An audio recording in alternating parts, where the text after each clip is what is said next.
Hello students, कैसे हैं आप सब लोग। मैं Meena Rana ICT virtual class में आपका स्वागत करती हूं। स्टूडेंट्स, हम पढ़ रहे हैं क्लास 8 की हिंदी में हम आज से आपकी जो पूरक पुस्तिका है, पूरक जो आपकी बुक है जिसमें आप भारत की खोज पढ़ने वाले हैं। ये जो बुक है ये लिखी है पंडित जवाहरलाल नेहरू जी ने, और डिस्कवरी ऑफ इंडिया जो पुस्तक थी उसका हिंदी अनुवाद है ये। तो इसको हम एक पूरक बुक के पुस्तिका के रूप में यहाँ पर पढ़ेंगे। इस बुक का पहला जो चैप्टर है वो है अहमदनगर का किला। अब यहाँ पर पंडित जवाहरलाल नेहरू जेल की यात्रा में हैं और जेल में ही वो इस पुस्तक को लिखते हैं। तो आइए इस चैप्टर को हम पढ़ते हैं। अहमदनगर का किला, 13 अप्रैल सन 1944। यह मेरी 9वीं जेल यात्रा थी। यहाँ पर बताते हैं नेहरू जी कि ये इनकी 9वीं जेल यात्रा थी, यानी कि स्वतंत्रता के लिए इन्होंने 9 बार ये जेल चले गए थे। और अहमदनगर का जो किला है अब यहाँ पर ये जेल में है। कहते हैं यह मेरी 9वीं जेल यात्रा थी। हमें यहाँ आए 20 महीने से अधिक समय हो चुका था, यानी कि जब वो यहाँ आए उनको इस जेल में आए हुए 20 महीने से अधिक समय हो चुका था। आगे बताते हैं, जब हम यहाँ पहुंचे तो अंधियारे आकाश में झिलमिलाते दूजे के चांद ने हमारा स्वागत किया। अब दूजे का चांद का मतलब होता है अमावस्या के बाद क्या, अमावस्या के दिन क्या होता है, चांद पूरा छिप जाता है, उस दिन पूरा अंधेरा रहता है। उसके बाद जो है आपका पहला दूसरा, तो दूसरे दिन का अमावस्या के बाद दूसरा जो ये चांद था उस दिन वो इस जेल में लाए गए। तो देखिए हमारे हिंदी कैलेंडर में 2 पक्ष होते हैं, शुक्ल पक्ष और कृष्ण पक्ष। तो देखिए जो आपका अमावस्या है, अमावस्या के बाद आपका क्या लग जाता है, शुक्ल पक्ष, ठीक है।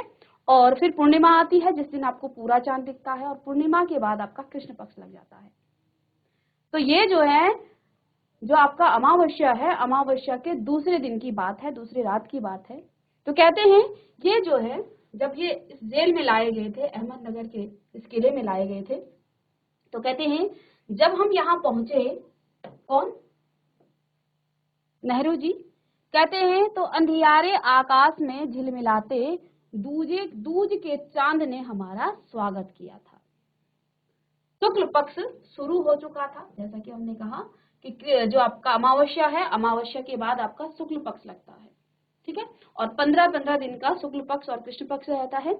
तो अमावस्या के बाद 15 दिन आपका शुक्ल पक्ष आता है, फिर आपकी पूर्णिमा आती है, और पूर्णिमा के बाद आपका जो है कृष्ण पक्ष लग जाता है, और कृष्ण पक्ष के जो है खत्म होते होते फिर अमावस्या आती है। तो इस तरह से हमारा हिंदी कैलेंडर में ये चलता रहता है। तो यहाँ पर नेहरू जी ने बताया कि जब वो यहाँ इस जेल में पहुंचे, इस अहमदनगर के किले में पहुंचे, तब से हर बार जब नया चांद उगता है तो जैसे मुझे याद दिला जाता है। अब नेहरू जी कहते हैं कि जब भी ये दूसरा चांद यानी अमावस्या आती है तो उनको याद आ जाता है कि इनको 1 महीना, क्योंकि जेल में जब रहते हैं तो वहां पर उनके पास समय घड़ी वगैरह तो रहती है नहीं, तो इसलिए वो जो है उस चांद को देखकर अंदाजा लगाते थे, महीने गिनते थे कि कितने उनको वहां पर महीने हो गए हैं, ठीक है। तो यहाँ पर उन्होंने बताया कि यहाँ आए उनको लगभग 20 महीने से अधिक समय हो चुका था। जब हम यहाँ पहुंचे तो अंधियारे आकाश में, यानी पूरे अंधेरे आकाश में झिलमिलाते दूज के चांद ने हमारा स्वागत किया, अर्थात उस दिन जो है अमावस्या के बाद का जो दूसरा दिन होता है वो उस दिन था। तो जैसे मुझे याद दिला, अब जब भी जो है हर महीने की जो चांद आती है, नया चांद, क्योंकि जिस दिन आपका अमावस्या होता है पूरा चांद छुप जाता है, उस दिन पूरा जो है आपको आसमान में कहीं भी चांद नहीं दिखेगा। उसके बाद दूसरा एक पहला दिन आता है, थोड़ा सा चांद दिखेगा दूसरे दिन। तो जब भी उनको ये दूसरा चांद दिखता था तो उनको जो है याद दिला देता था कि मेरे कारावास का 1 महीना और बीत गया है। तो इस अंदाजे से जो है वो देखते थे कि उनको यहाँ पर कितने महीने हो गए। अब ये चांद जो है, कहते हैं चांद मेरे बंदी जीवन का स्थायी सहचर रहा, यानी कि वो चांद देख करके अपने दिन काटते थे। दिन काटने का मतलब वो दिन गिनते थे कि कितने दिन हो गए उनको वहां पर उस जेल में जो है वो कितने दिन रह गए हैं। तो कहते हैं वो हमारा स्थायी जो है सहचर था, हमारे साथ साथ चलने वाला था। वही मुझे इस बात की याद दिलाता था कि अंधेरे के बाद उजाला होता है, और उस चांद को देख करके जो है एक उम्मीद, एक आशा जो है नेहरू जी के मन में जागती थी, क्योंकि देखो अमावस्या के दिन पूरा ही चांद छिप जाता है, पूरा अंधेरा छा जाता है और धीरे धीरे धीरे जो है पहला, दूसरा, तीसरा और एक पक्ष में यानी 15 दिन में जो है वो चांद फिर पूरा पूर्णिमा में जो है पूरा चांद आपको दिखता है। तो उस चांद को देखकर उनके मन में भी एक आशा की किरण जगती थी कि अंधेरे के बाद जो है जरूर उजाला होगा, यानी कि जो है अब जो है वो यहाँ से निकल सकते हैं। सन 1953 में जवाहरलाल नेहरू ने अहमद किले की पुनः यात्रा की। ठीक है, यहाँ पर अहमदनगर किले का वह कक्ष जहां 1942 से 45 में जवाहरलाल नेहरू को रखा गया। तो यहाँ पर कुछ पिक्चर दिखाए गए हैं आपके सामने। तो सन 1942 से लेके 45 में जवाहरलाल नेहरू को जिस कक्ष में रखा गया वो कक्ष यहाँ पर आपके सामने प्रस्तुत है। इस अहमदनगर के किले में उन्होंने जो है 2 टॉपिक यहाँ पर लिखा है। इसमें उन्होंने कहा अतीत का भार और दूसरा यहाँ पर है अतीत का दबाव। अब क्या कहना चाहते हैं जवाहरलाल नेहरू इसमें? कहते हैं दूसरी जेलों की तरह यहाँ अहमदनगर के किले में भी मैंने बागवानी करना शुरू कर दिया। तो जैसे ही वो इस जेल में आए तो अब उन्होंने बताया था कि वो 9वीं बार जो है जेल में चले गए। तो उन्होंने कहा दूसरी जेलों की तरह यहाँ पर भी जब जवाहरलाल नेहरू आए तो उन्होंने यहाँ बागवानी करनी शुरू कर दी। ठीक है, लेकिन आगे हुआ क्या, मैं रोज कई घंटे तपती धूप में भी फूलों के लिए क्यारियां बनाने में बिताने लगा। अब वो क्या करते थे, सुबह उठ के उनकी दिनचर्या थी कि वो बागवानी का काम करते थे। ठीक है, तो सुबह उठ करके जो है वो कई घंटों तक तपती धूप में भी वो फूलों के लिए क्यारियां बनाने में बिताने लगे थे। मिट्टी बहुत खराब थी, पथरीली और पुराने मलबे और अवशेषों से भरी हुई। लेकिन यहाँ की जो मिट्टी है, अहमदनगर के जो किले की जो मिट्टी है वो बिल्कुल खराब थी, पथरीली थी, उपजाऊ मिट्टी नहीं थी, बिल्कुल खराब थी। उसमें पत्थर वगैरह थे, पुराने मलबे थे और अवशेषों से भरी हुई थी। क्योंकि यह जो है इतिहास स्थल है, इसलिए अतीत में इसने कई युद्ध और राजमहलों की दुर्भिसंधियां देखी हैं। तो इस स्थान में जो है ये इतिहास स्थल है और यहाँ पर जो है कई प्रकार की दुर्भिसंधियां यानी कि बुरी मंशा से की जाने वाली संधियां थी।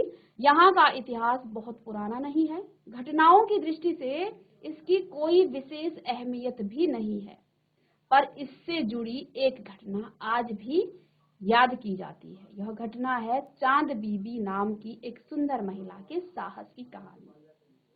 तो इसमें आगे जो है जवाहरलाल नेहरू जी कहते हैं कि इस घटना, ये जो स्थल है ये इतिहास स्थल है, इसलिए अतीत में इसने जो है कई युद्ध देखे हैं इस स्थल ने, कई राजमहलों की जो दुर्भिसंधियां देखी हैं, यानी कि जब राजमहल में जो बुरे मकसद से की जाने वाली संधियां हैं वो इस स्थल में की गई थी। तो ये सब इसने देखी हैं। यहाँ का इतिहास बहुत पुराना नहीं है। नेहरू जी कहते हैं ये जो स्थल है ये बहुत पुराना नहीं है, घटनाओं की दृष्टि से इसका कोई विशेष अहमियत भी नहीं है। कुछ ऐसी विशेष घटना भी इस स्थान में नहीं हुआ है जो इसको जो है विशेष बना दे। पर इससे जुड़ी एक घटना तो, परंतु इसमें जो है एक घटना आज भी याद की जाती है। यह घटना चांद बीबी नाम की एक सुंदर महिला के साहस की कहानी है, जिसने इस किले की रक्षा के लिए अकबर की शाही सेना के विरुद्ध हाथ में तलवार उठाकर अपनी सेना का नेतृत्व किया था। यहाँ नेहरू जी कहते हैं कि ये स्थल जो है इतना विशेष नहीं है, किसी विशेष महत्व तो नहीं रखता है, लेकिन एक घटना यहाँ पर जो है बड़ी विशेष है। वो घटना क्या है, और वो घटना जो है आज भी याद की जाती है। यह घटना है चांद बीबी नाम की एक सुंदर महिला के साहस की कहानी, जिसने इस किले की रक्षा के लिए, चांद बीबी नाम की एक महिला ने जो है इस किले की रक्षा के लिए अकबर की जो शाही सेना थी उसके विरुद्ध जो है हाथ में तलवार उठाकर अपनी सेना का नेतृत्व किया था। पर अंत में उसकी हत्या उसके अपने ही एक आदमी के हाथों से हुई थी। तो देखिए एक साहसी महिला की घटना भी इस स्थान की है। इस किले की रक्षा के लिए चांद बीबी नाम की एक सुंदर महिला ने क्या किया था, अकबर की जो शाही सेना है उसके विरुद्ध आवाज उठाई थी, उनका नेतृत्व किया था, अपनी सेना का नेतृत्व किया था, पर अंत में जो है उसकी हत्या किसकी? चांद बीबी की। चांद बीबी की हत्या उसी के एक आदमी के हाथों से हुई। तो इसके लिए भी जो है ये जो किला है, ये जो स्थान है वो प्रसिद्ध है। आगे बताते हैं, खुदाई के दौरान हमें जमीन की सतह के बहुत नीचे दबे हुए प्राचीन दीवारों के हिस्से और कुछ जो है गुंबदों और इमारतों के ऊपरी हिस्से मिले। तो क्योंकि वो यहाँ बागवानी करते रहते थे, ठीक है, तो कहते हैं जब खुदाई हुई तो उनको क्या क्या चीजें मिली? इसकी जमीन की सतह उनको मिली, क्योंकि देखो पहले बहुत सारी पुरानी इमारतें दब जाती थी, तो वो जमीन की जो सतह है वो जो है उनको यहाँ पर मिली। जमीन की सतह के नीचे दबे जो प्राचीन दीवार होंगे, जो पहले की दीवारें होंगी जो अब दब चुकी हैं, उनके हिस्से मिले उनको, और कुछ गुंबदों और इमारतों के ऊपरी हिस्से भी उनको यहाँ पर खुदाई के दौरान मिले थे। आगे नेहरू जी कहते हैं, हम बहुत दूर नहीं जा सके क्योंकि ना तो अधिकारियों से इसकी मंजूरी मिली, अब यानी वो इससे ज्यादा उसे खोद नहीं पाए। नेहरू जी कहते हैं कि खुदाई के दौरान हमें जमीन की सतह के बहुत नीचे दबे हुए प्राचीन दीवारों के हिस्से और कुछ गुंबदों और इमारतों के ऊपरी हिस्से मिले।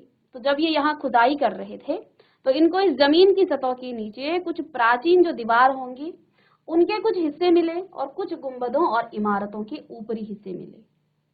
हम बहुत दूर तक नहीं जा सके, दूर का मतलब इसको और ज्यादा नहीं खोद सके या आगे जो है इसको नहीं कर सके, क्योंकि इनको जो है अधिकारियों से इसकी मंजूरी नहीं मिली थी और ना ही हमारे पास इस काम को जारी रखने के साधन थे।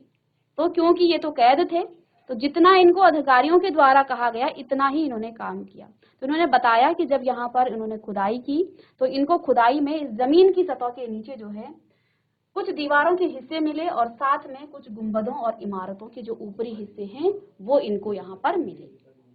आगे बताते हैं कि हम जो है बहुत दूर तक जो है इसको नहीं कर पाए, इस काम को जारी नहीं कर पाए, क्योंकि अधिकारियों से इसकी मंजूरी इनको नहीं मिली थी।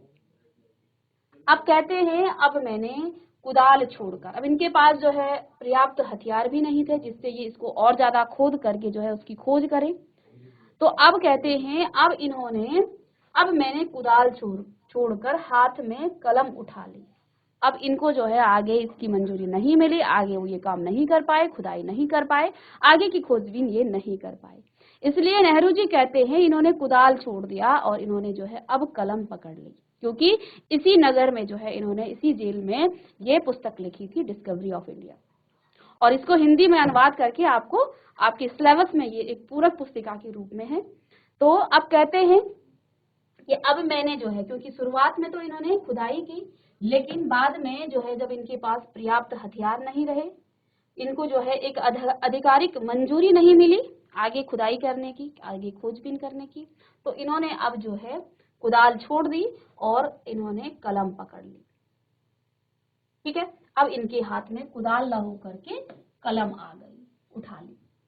पर मैं जब तक आजाद नहीं हो जाता और कर्म के माध्यम से वर्तमान को अपने अनुभव का हिस्सा नहीं बना लेता। अब ये क्या कहते हैं, इन्होंने कलम तो उठाई, अब मैं का मतलब इनका सिर्फ अपने से नहीं है, इनका पूरे भारत से इनका मतलब है कि जब तक हमारा देश जो है आजाद नहीं हुआ, तो कहते हैं मैं जब तक आजाद नहीं हो जाता और कर्म के माध्यम से वर्तमान को अपने अनुभव का हिस्सा नहीं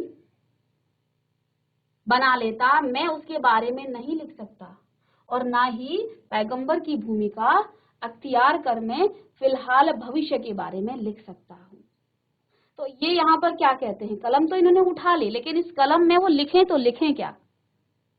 कहते हैं जब तक हम आजाद नहीं हुए, मैं का मतलब यहाँ उनका पूरा भारत से है कि जब तक मेरा देश और मैं जो हूँ आजाद नहीं हुआ, तब तक और कर्म के माध्यम से वर्तमान को अपने अनुभव का हिस्सा जो है वो बना लेता, मैं उसके बारे में नहीं लिख सकता। अर्थात ना तो मैं अपने वर्तमान के बारे में लिख सकता हूँ क्योंकि आजादी तो इनको मिली नहीं है अभी। कहते हैं ना ही पैगंबर की भूमिका अख्तियार कर मैं फिलहाल भविष्य के बारे में लिख सकता और ना ही आगे क्या होने वाला है उसके बारे में भी मैं नहीं लिख सकता हूँ। यानी कि कलम तो इन्होंने उठा ली, लेकिन लिखें तो लिखें क्या? तो इनके सामने जो है ये भी एक चुनौती आ गई, क्योंकि ये आगे खुदाई करना चाहते थे, आगे खोज करना चाहते थे, लेकिन इनके पास जो है एक आधिकारिक जो है वो नहीं था, इनको जो है आधिकारिक जो है अधिकार नहीं था, अधिकारियों के द्वारा जो है ये इनको जो है अधिकार नहीं मिला था कि वो आगे खुदाई करें, पर्याप्त हथियार इनके पास नहीं थे, तो इन्होंने कुदाल छोड़कर कलम तो पकड़ ली, लेकिन उस कलम के द्वारा वो क्या लिखें ये इनके सामने एक चुनौती थी। कहते हैं इस वर्तमान के बारे में भी मैं नहीं लिख सकता और ना ही मैं भविष्य के बारे में लिख सकता हूँ, बचा रहता है अतीत, यानी ये ना तो वर्तमान के विषय में लिख सकते हैं और ना ही भविष्य के विषय में, इसलिए अब इनके पास जो है बचा है अतीत बचा है, पर मैं उसके बारे में भी किसी इतिहासकार या विद्वान की तरह विद्वतापूर्ण शैली में नहीं लिख सकता, क्योंकि ये एक लेखक नहीं है। कहते हैं अब मेरे सामने जो है बस एक भूत ही बचा है, ठीक है, जिसके बारे में अतीत का मतलब भूत, जो अब बीत चुका है, उसके बारे में तो आप लिख सकते हैं। अब वर्तमान में जो घटना हो रही है उसका परिणाम जब तक आपके सामने नहीं आया तो आप उसके बारे में क्या लिख सकते हैं, भविष्य के बारे में आप नहीं लिख सकते हैं, ठीक है। लेकिन कहते हैं कि मैं जो अतीत है, जो भूत है, उसके बारे में जो घटनाएं घट चुकी हैं, जो समय बीत चुका है और उसमें होने वाली जो घटनाएं हैं, उन घटनाओं के बारे में मैं लिख सकता हूँ। लेकिन कहते हैं मैं एक इतिहासकार तो हूँ नहीं, कोई विद्वान तो हूँ नहीं जो मैं उस शैली से लिखूं, इसलिए कहते हैं मैं उस तरह से भी नहीं लिख सकता हूँ। मैं पहले की ही तरह अपने आज के विचारों और क्रियाकलापों के साथ संबंध स्थापित करके ही उसके बारे में कुछ लिख सकता हूँ, यानी कि मैं कुछ इस शैली में एक इतिहासकार की तरह, एक विद्वान की तरह तो एक विद्वतापूर्ण शैली में मैं नहीं लिख सकता हूँ, लेकिन मैं पहले की ही तरह अपने आज के विचारों और जो उनके आज के विचार हैं और जो उनके क्रियाकलाप हैं उसके साथ संबंध स्थापित करके ही अब उसके बारे में मैं कुछ लिख सकता हूँ। गेटे ने एक बार कहा था कि इस तरह का इतिहास लेखन अतीत के भारी बोझ से एक सीमा तक जो है वो राहत दिलाता है। अब अतीत का दबाव आगे है, इसमें अतीत का दबाव भला ही हो या बुरा दोनों तरह अभिभूत करता है। कभी कभी यह दबाव दम घोटू होता है, खास तौर पर उन लोगों के लिए जिनकी जड़ें बहुत पुरानी सभ्यताओं में होती हैं, मसलन भारत और चीन की सभ्यताएं। तो देखिए अतीत का दबाव दो तरीके से हो सकता है, भला हो सकता है, बुरा हो सकता है, दोनों तरह जो है अभिभूत करता है। कभी कभी यह दबाव दम घोटू होता है, यानी कि दम घोटने वाला होता है। कभी आप पर जो है कोई दबाव डाल रहा है तो आपका जो है उस दबाव से क्या हो जाता है दम, क्योंकि आप उस काम को नहीं करना चाहते हैं और आपको जो है दबाव में वो काम करना पड़ रहा है, तो वो दबाव जो है आपके दम को घोट देता है। आपको ऐसा लगता है कि बस अब जो है हमारा दम ही घुट गया है। खास तौर पर उन लोगों के लिए जिनकी जड़ें बहुत पुरानी सभ्यताओं में होती हैं। अब जिनकी जड़ें बड़ी पुरानी सभ्यताएं हैं तो उनको जो है उनके पर जो है नया दबाव डालना, अब सभ्यता वो अपनी पुरानी सभ्यताओं से चल रहे हैं और उनको आप एक मॉडर्न नए जो है आधुनिक तरीके से जो है काम करने को कहते हैं, तो उनके लिए ये एकदम घोटू हो जाता है।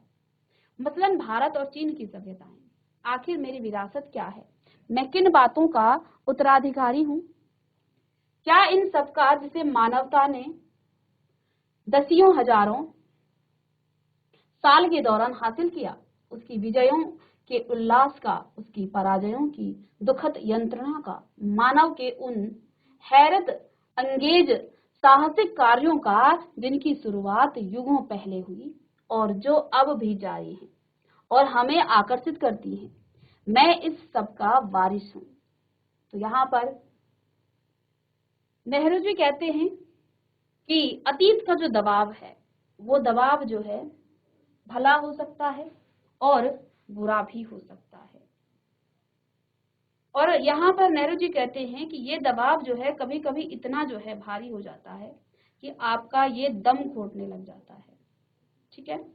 अतीत का दबाव जो कि आपका अहमदनगर किले से, ठीक है, इसी में जो है जब नेहरू जी लिखते हैं तो इस घटना का यहाँ पर जो है वो वर्णन कर रहे हैं कि जब उन्होंने अपनी कलम उठाई, उस कलम से वो लिखते हैं कि अतीत का दबाव क्या हो सकता है। देखिए कहते हैं भला हो या बुरा हो, दबाव जो है भला हो या बुरा हो, दोनों तरह अभिभूत करता है। ये जो है दोनों तरीके से हो सकता है।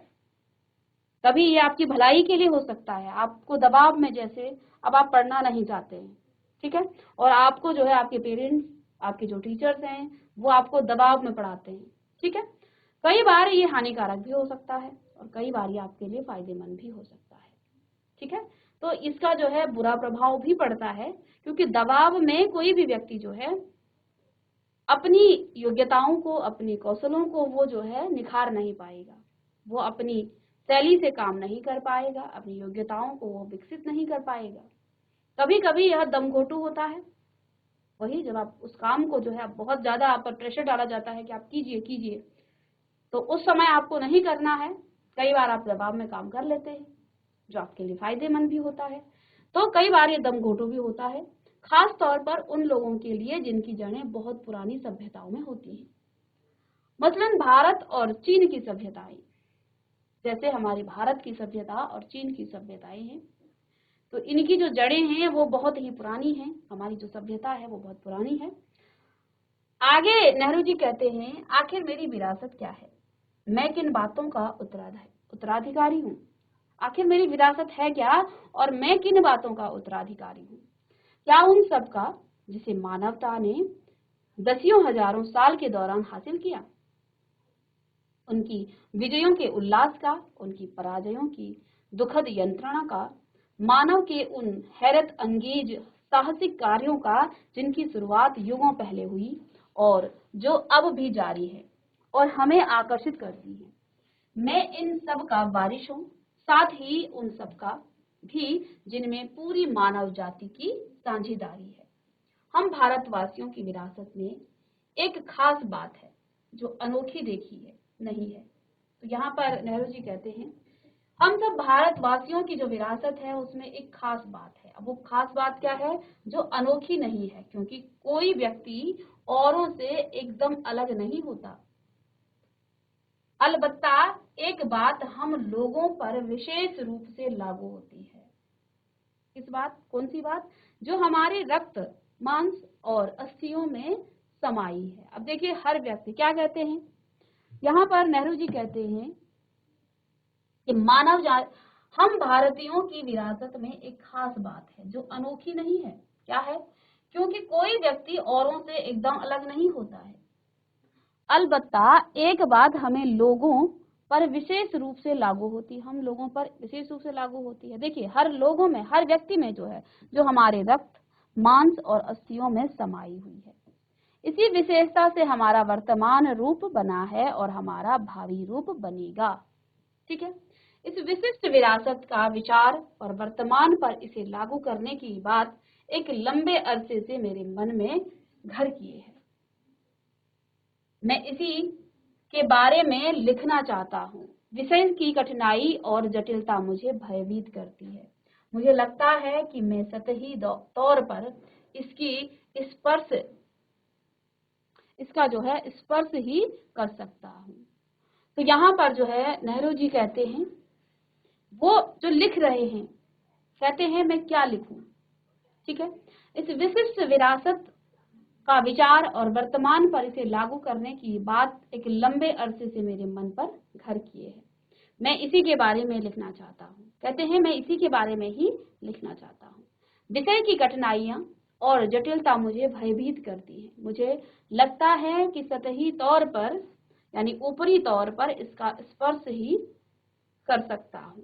कहते हैं मैं सिर्फ जो है इसको ऊपरी तौर पर ही स्पर्श कर सकता हूँ। तो यहाँ पर आपका जो ये टॉपिक था अहमदनगर का किला, ये जो है जवाहरलाल नेहरू जी द्वारा लिखित, ये एक भारत की खोज नामक पुस्तिका से लिया गया है। और इस चैप्टर में, इस टॉपिक में नेहरू जी बताते हैं कि उन्होंने जो है 9वीं बार वो जो है जेल की यात्रा में है, ठीक है, और अपने अनुभवों का यहाँ पर वो वर्णन कर रहे हैं। यहाँ 20 महीने से अधिक समय तक वो बंदी रहने के दौरान उन्होंने बागवानी, ऐतिहासिक चिंतन और लेखक के माध्यम से खुद को व्यस्त रखा। यह पाठ उनके द्वारा की गई भारत की ऐतिहासिक और सांस्कृतिक खोज को दर्शाता है। ठीक है, तो देखिए इस चैप्टर में अहमदनगर का किला, इस चैप्टर में क्या क्या चीजें आपने यहाँ पर पढ़ी, अब हम इसको सार रूप में पढ़ेंगे। तो देखिए सबसे पहले जेल और प्रकृति। तो अहमदनगर में जब नेहरू जी रहते थे तो यहाँ पर इन्होंने उस जेल की प्रवृत्ति कैसी थी और साथ में वहां के प्राकृतिक वातावरण का यहाँ पर पहले वर्णन किया है। ठीक है, कहते हैं नेहरू जी यहाँ पर पथरीली जमीन और बागवानी करने का शौक जागा। मिट्टी और बंजर भूमि के उपजाऊ बनाकर उन्होंने इतिहास की धूल में जमीन को तलाशा। तो उन्होंने जेल में रहकर शुरुआती दिनों में क्या किया था, इन्होंने यहाँ पर क्या करने की कोशिश की थी, यहाँ पर इन्होंने बागवानी करने की कोशिश की थी। क्या कहते हैं, यह मेरी 9वीं जेल यात्रा थी और हमें यहाँ आए 20 महीने से अधिक समय हो चुका था। जब हम यहाँ पहुंचे तो अंधियारे आकाश में झिलमिलाते दूजे के चांद ने हमारा स्वागत किया। दूजे का चांद यानी अमावस्या के बाद जो दूसरा दिन है उसने जो है इनका स्वागत किया, अर्थात उसी दिन की ये बात है जब ये इनको जो है इस जेल में लाया गया। तो कहते हैं शुक्ल पक्ष शुरू हो गया था। अब देखिए जैसे हमारे हिंदी कैलेंडर में जो है 2 पक्ष हैं, कृष्ण पक्ष और शुक्ल पक्ष। अमावस्या के बाद शुक्ल पक्ष आता है और 15 दिन तक चलता है। इसके बाद पूर्णिमा आती है। पूर्णिमा के दिन जो है पूरा चांद आपको नहीं दिखेगा, आपको चांद जो है उस दिन पूरा अंधेरा रहता है। उसके बाद चांद धीरे धीरे करके 15 दिन में फिर पूर्णिमा आ जाती है। तो यानी कि अमावस्या के दूसरे बाद जो है दूसरा दिन था और इसी दिन जो है यहाँ पर नेहरू जी को इस जेल में लाया गया था। तब से हर बार नया चांद उगता है तो जैसे मुझे याद दिला जाता है। नेहरू जी कहते हैं तब से जो है जब नया चांद आता है, यानी दूजे का, नया का मतलब अमावस्या के बाद जब फिर से चांद निकलता है तो इनको याद दिलाता है कि यह कारावास का इनका दूसरा महीना है, जो है अगला महीना आ गया है, जो पहला महीना है वो बीत चुका है। चांद मेरे बंदी जीवन का स्थायी जो है सहचर रहा, वही मुझे इस बात की याद दिलाता है कि अंधेरे के बाद उजाला होता है। और देखो चांद से जो है उनको एक आशा और उम्मीद भी जगती है कि जब अंधेरा होता है, जब अमावस्या का चांद निकलता है, उस अमावस्या के दिन पूरा चांद जो है अंधकार कर देता है, लेकिन उसके बाद जो है धीरे धीरे जो है पूर्णिमा आती है, यानी कि अंधेरे के बाद फिर से उजाला होता है। चांद जो है धीरे धीरे करके और पूरा चांद आपका पूर्णिमा के दिन आता है। इस चांद को देखकर जो है नेहरू जी के मन में एक आशा, उम्मीद और विश्वास जगता है। ठीक है, तो यहाँ पर अहमदनगर का ये जो किला है ये आपको यहाँ पर दिखाया गया है। ठीक है, और सन 1953 में जवाहरलाल नेहरू ने अहमदनगर किले की जो है पुनः यात्रा की थी। पहले जो है वो जेल में रहे, लेकिन बाद में इन्होंने पुनः इस नगर की जो है यहाँ पर यात्रा की थी जब हमारा देश आजाद हो गया था।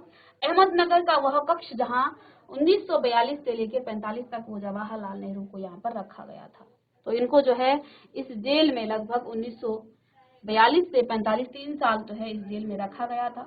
तो कहते हैं यहाँ पर जब ये इस जेल की बात बताते हैं कि दूसरी जेलों की तरह यहाँ अहमदनगर के जो किले में भी मैंने बागवानी करना शुरू कर दिया था, यानी कि इससे पहले जब ये जेल में रहा करते थे तो वहां पर भी ये बागवानी का काम करते थे।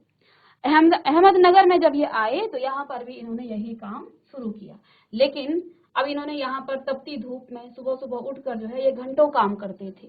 फूलों की जो क्यारियां बनाया करते थे उन पर जो है ये मेहनत करते थे। लेकिन यहाँ की जो मिट्टी थी वो पथरीली थी, वो खराब मिट्टी थी, मलबे और अवशेषों से भरी हुई थी।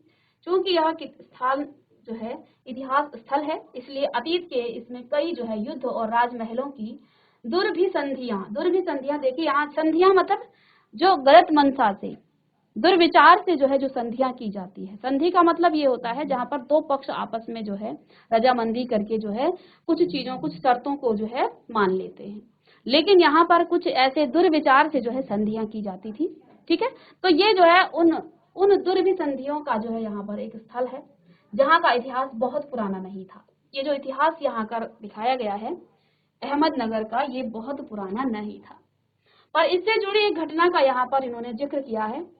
ये घटना है चांद बीबी नाम की एक सुंदर महिला की साहस की कहानी। यहाँ पर इस अहमदनगर के किले में जो है एक विशेष महिला की यहाँ पर इन्होंने बात की है, चांद बीबी, जिसने इस किले की रक्षा के लिए अकबर की जो शाही सेना थी उसके विरुद्ध जो है तलवार उठा ली थी।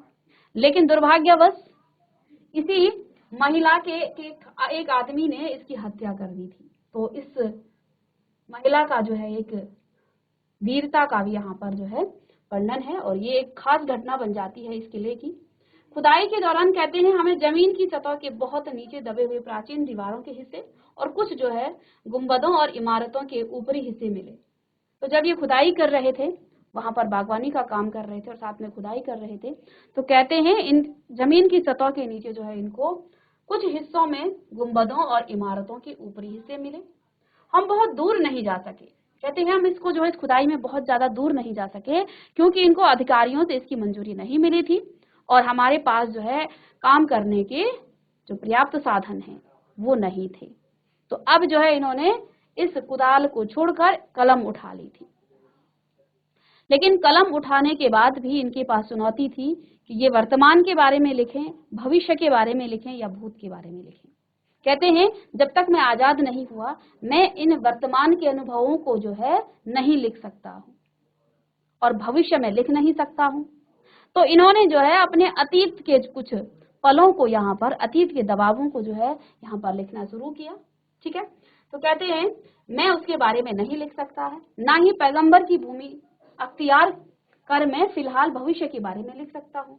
बचा रहता है अतीत, पर मैं उसके बारे में भी किसी इतिहासकार या विद्वान की तरह नहीं लिख सकता। तो नेहरू जी ने कहा कि मैं कोई इतिहासकार तो हूं नहीं, कोई लेखक तो मैं हूं नहीं, मैं जो हूं एक जो है विद्वान की शैली में, एक इतिहासकार की शैली में लिखूं। इसलिए मैं जो हूं अपनी ही भाषा में इसको जो है, अब वो कैसे लिखेंगे? कहते हैं मैं पहले ही की तरह, क्योंकि डिस्कवरी ऑफ इंडिया से पहले ये 2 पुस्तकें लिख चुके थे, तो कहते हैं मैं पहले ही की तरह अपने आज के विचारों और क्रियाकलापों के साथ संबंध स्थापित करके ही उसके बारे में कुछ लिख सकता हूँ। जेटी ने एक बार कहा कि इस तरह के इतिहास लेखन अतीत के भार बोझ से एक सीमा तक जो है राहत दिलाता है। अब यहाँ पर नेहरू जी कहते हैं कि दबाव भला हो या बुरा हो, अतीत का दबाव। अब दबाव जो है, जैसा कि हमने इससे पहले भी कहा कि दबाव आपके 2 तरीके हो सकते हैं, वो आपका भला हो सकता है, बुरा हो सकता है। दबाव में कई बार आप जो है अच्छा काम कर लेते हैं और कई बार दबाव जो है आप करते करते बहुत गलत डायरेक्शन में चले जाते हैं। तो ये भला भी हो सकता है और बुरा, दोनों तरह से अभिभूत करता है।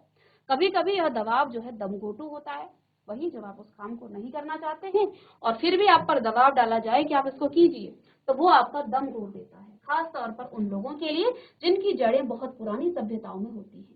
मसलन भारत और चीन की सभ्यताओं की यहाँ पर बात की गई है। आखिर मेरी विरासत क्या है, मैं किन बातों से उत्तराधिकारी हूँ, क्या उन सबका जिसे मानवता ने दसियों हजारों साल के दौरान हासिल किया, उनकी विजयों के उल्लास का, उनकी पराजयों की दुखद यंत्रणा का, मानव के उस हैरत अंगेज साहसिक कार्यों का जिसकी शुरुआत युगों पहले हुई और जो अब भी जारी है, हमें आकर्षित करती है और मैं सबका वारिस हूँ, साथ ही उन सबका भी जिससे पूरी मानव जाति की साझेदारी है। हम भारतवासियों की विरासत में एक खास बात है जो अनोखी नहीं है, क्योंकि कोई व्यक्ति औरों से एकदम अलग नहीं होता।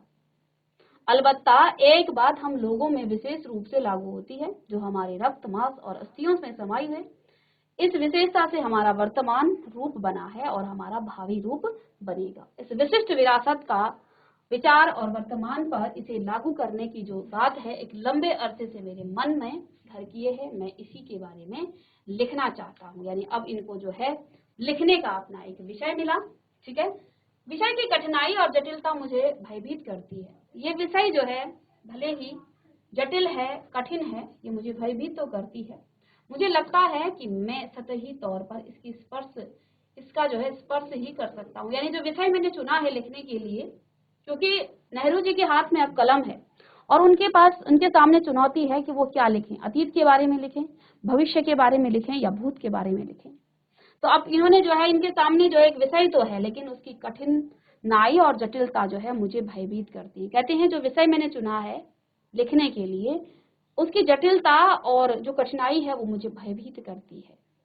मुझे लगता है कि मैं सतही तौर पर यानी ऊपरी तौर पर इसका स्पर्श ही कर सकता हूँ, यानी जो विषय मैंने चुना है उसकी गहराई, उसकी गहनता में मैं नहीं पहुंच सकता हूँ।